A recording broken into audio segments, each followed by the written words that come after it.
Welcome to the Rise to Intimacy podcast. I'm your host, Valerie McDonald, and for over a decade, I've worked as a sex and couples therapist because intimacy used to feel really overwhelming for me. I felt a lot of pressure to perform, I was disconnected from my body, and I often felt like desire was out of reach for me. But through my own trauma work, I stopped checking out of my body and started feeling connected to it again. I learned what it's like to experience intimacy without fear, without shutting down, and without numbing out. Now I'm on a mission to help you do the same thing. This podcast exists because trauma doesn't get the last word. You can learn how to calm your body, change the story you've been carrying, and rebuild real connection. First with yourself and then with the people you love. Let's begin.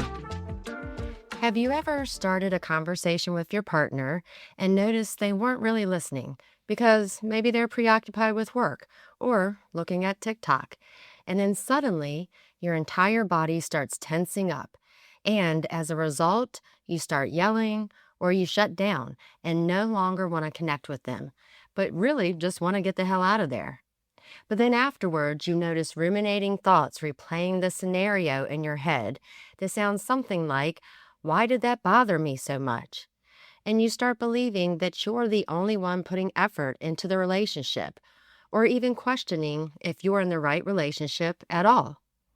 Or even worse, you notice self-deprecating thoughts, telling you that you're the problem because you had such an intense response to something that you now realize was just a minor miscommunication. If so, just know that the scenario is much more common than you think.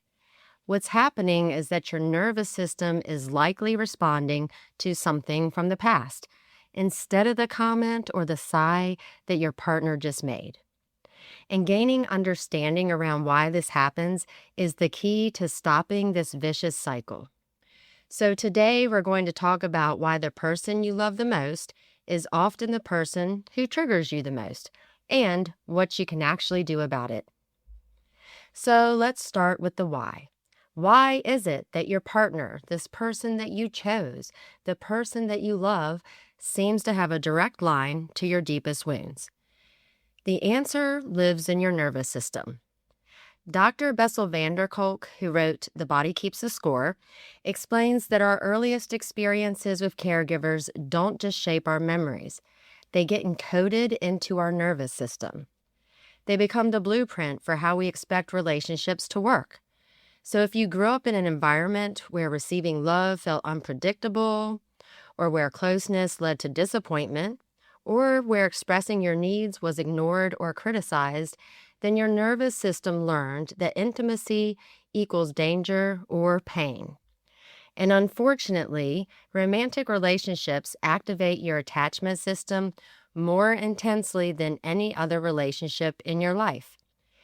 Because with a romantic partner, you're asking your nervous system to do the thing it finds most terrifying, to be fully vulnerable with someone who has the power to hurt you. So polyvagal theory explains that our nervous systems are literally designed to regulate through connection with other people. That means we're wired for co-regulation. But if your early experiences taught your nervous system that connection isn't safe, then every time your partner moves towards you emotionally or moves away, your body goes on high alert. And research confirms that childhood trauma shapes attachment insecurity in adulthood. And these old patterns often resurface when intimacy deepens. So the closer you get to someone, the more your old wounds come to the surface. But in those moments, we also have the opportunity to engage in healing these old wounds. Without awareness and tools, though, it can feel like your relationship is just making things worse. Imago relationship therapy suggests that we're unconsciously drawn to partners who carry a combination of the best qualities of our caregivers and the qualities that hurt us the most. We do this because on some level, our psyche is trying to complete the unfinished business from our childhoods. We're drawn to the familiar, even when the familiar was painful, because our nervous system is seeking the opportunity to heal what was never resolved. So when your partner doesn't text you back and you spiral into a wave of anxious panic, it might not be about the text. It might be about that time your dad forgot to pick you up from school. When your partner offers you advice and you feel a wave of shame, it might not be about the advice. It might be about a childhood filled with criticism that made you feel like nothing you did was ever good enough. So, what does this look like in real life? Well, a couple I worked with often had disagreements where one of them would shut down completely anytime their partner raised his voice. In these moments, the female partner couldn't hear what her partner was saying, but she noticed her body shutting down and she started feeling numb. And then she'd emotionally tap out even though she was still sitting in the room. And then her partner would feel abandoned and invisible, which would make him pursue her even more. In these moments, he would get louder and feel more urgency to get his point across and get through to her, which would then cause his partner to shut down even more and finally leave the room altogether. So when we unpacked this in couples therapy, the female partner realized that her body shutting down wasn't just the fault of her partner's loud voice or urgent attempts at connection. As a child, she grew up with a parent who would rage unpredictably. Her nervous system learned that when voices get loud, the safest thing to do is disappear. And that response kept her safe as a little girl. But in her adult relationship, it was keeping her disconnected from the man she loved. And her partner realized that his intense pursuit of her when she withdrew wasn't about control or manipulation, because he grew up as the invisible child in a large family where he had to fight to be noticed. So when his partner became silent, his nervous system interpreted as, "You don't matter," and he'd escalate because he was desperately trying to prove that he did. In this case, they were both responding from their nervous systems and playing out old patterns that started decades before they ever met each other. I also worked with a male client who came in because every relationship he had been in had the same pattern. Things would start great, but then the moment his partner expressed any disappointment in him, even something small like wishing he'd remember to text her back, he would feel an overwhelming wave of shame. And from that shame, he'd either lash out defensively or withdraw for days.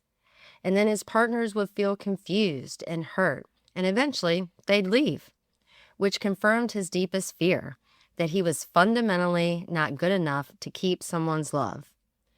In our work together, he traced that shame response back to a childhood where love was conditional.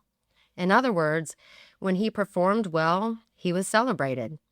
But when he made mistakes, he was punished with silence.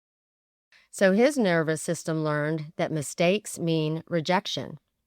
And 30 years later, his partner's mild disappointment was triggering the same survival response his body learned as a child.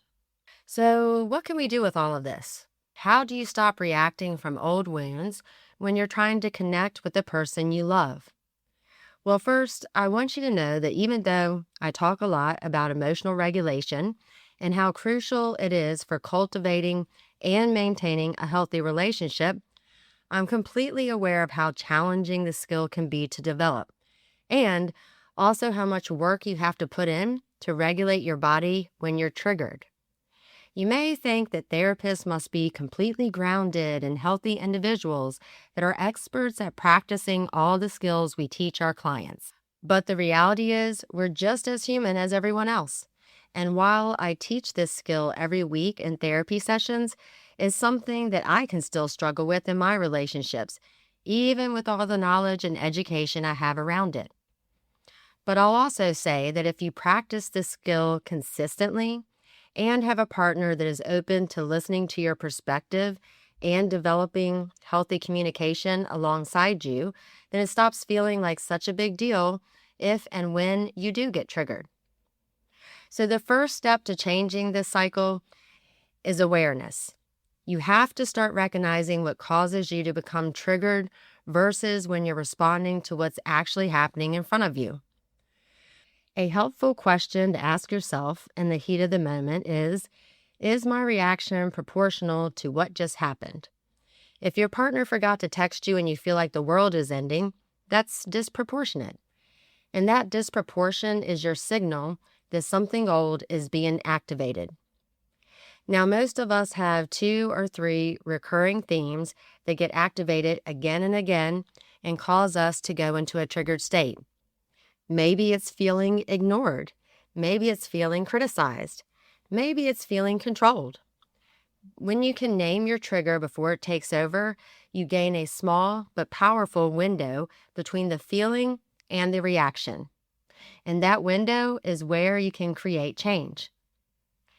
The next helpful step is to become aware of your thoughts in these moments, which can be difficult at first, because sometimes our body's reaction is much louder than the thoughts in our head. So this takes practice, like any other new skill you're learning. But when you can become good at identifying your thoughts, you can start to reframe them and transform them into more helpful ones. According to cognitive behavioral therapy, our thoughts create our emotions, which then cause us to react or respond in a specific way. And the work of Dr. Joe Dispenza discusses how becoming conscious of our unconscious thoughts is the first step towards change. And by repeating new thoughts and emotions, we can literally rewire our brain. Because if you become aware of your automatic thoughts, you can interrupt them, you can change them, and ultimately change your emotional patterns, behaviors, and life outcomes. Then the third step is to learn nervous system regulation. When you're triggered, your body is in fight, flight, or freeze mode. Your prefrontal cortex, which is the part of your brain responsible for rational thought and empathy, goes offline. You literally cannot have a productive conversation from that state because your brain and body are only concerned with surviving the moment, which causes quick but often irrational responses. So before you engage with your partner, you have to bring your nervous system back online and into a regulated or calm state. So that might mean slowing down your breathing and asking for a pause from the conversation. You can say something like, "I'm getting anxious right now. I need a few minutes before I can talk about this more." Taking a pause allows you the time to work on nervous system regulation. And it's one of the most mature things you can do in a relationship. Just be sure to return to the conversation with your partner once you're in a calmer state. Now, the fourth step is to communicate with your partner about your triggers when you're not in the middle of one. So choose a calm moment and share something like, "When you raise your voice, I notice my body shuts down. It's not about you. It's connected to something from my childhood. I'm working on it, and here's what would help me in those moments." This kind of vulnerability may feel scary at first, but it also serves to help you feel more bonded to your partner. It moves you away from being adversaries in a conflict to being teammates who understand each other's wiring. And then the fifth step is to consider working with a therapist who understands the nervous system and attachment needs. Dr. Dan Siegel's work on interpersonal neurobiology shows that secure relationships rewire your neural pathways for connection. And Dr. Bruce Perry's research confirms that our brains have lifelong neuroplasticity. That is the ability to create new patterns through experience. And that means that you absolutely can change these patterns. Your nervous system can learn new responses. But doing that work alone is extremely hard, and it takes consistent practice. So having a guide who understands what's happening underneath your reactions can dramatically accelerate your healing. But what I want you to really know is that being triggered by your partner isn't a definitive sign that you're in the wrong relationship. And it's not a sign that you're too damaged for love. It's actually a sign that your relationship is touching something deep inside you that's been waiting for the right conditions to heal. Remember that romantic relationships have a unique ability to bring our oldest wounds to the surface, but that can give us the opportunity to finally address them and heal from them. The couples I work with who make the most progress aren't the ones who stop getting triggered. They're the ones who learn to notice their triggers, are able to analyze their negative thought patterns, and learn how to shift them. They can regulate their bodies and then communicate what's happening in order to repair the disconnection afterward. And if you go through this process of noticing your triggers, shifting your thoughts, calming your body, and then reconnecting through communication with your partner, your nervous system learns that this relationship is safe and that you can be seen at your most vulnerable state and still be loved. And this is exactly the kind of work I do with my clients during couples intensives, because a lot of couples come in saying, we keep having the same fight and we don't know why, but we're desperate for change. And in a few hours together, we can slow everything down and we can map out the pattern and help both people understand what's actually happening underneath their reactions. So instead of just talking about the problem, couples leave with a clear plan for how to respond differently. And as a result, they develop a much more connected and fulfilling relationship. So if you are feeling stuck in that cycle, starting with a couples intensive is a really good place to start. And if you'd like to do this work with me, head over to risetointimacy.com and book a consultation. Thanks for listening to the Rise to Intimacy podcast. If today's episode resonated with you, know that healing is possible and you don't have to do it alone. If you're enjoying the show, please leave a rating and review for us at ratethispodcast.com/rise. It really helps others find us, and I'm so grateful for all your support. You can learn more about my coaching packages for individuals and couples at risetointimacy.com. And remember, sex therapy isn't for people who are broken. It's for people brave enough to look beneath the surface.